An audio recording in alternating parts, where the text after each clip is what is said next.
राज्यामध्ये आज बऱ्याचशा ठिकाणी अवकाळी पाऊस झालेला आहे, तर त्या संदर्भातल्या बातम्या आपण पाहूया।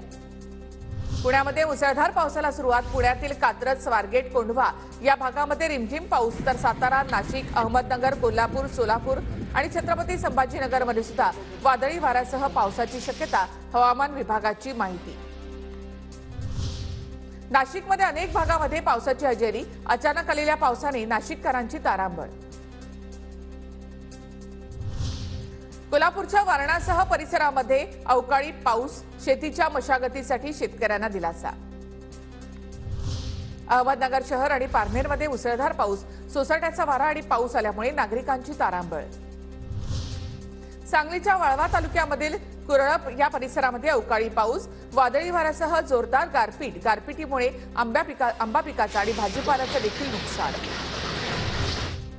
बुलढाणा जिल्ह्यामध्ये सलग दुसऱ्या दिवशी वादळी वाऱ्यासह पावसाची हजेरी। मेकर बाजार समितीमधील शेतकऱ्यांचं धान्य भिजलं, रब्बी पिकांचं नुकसान।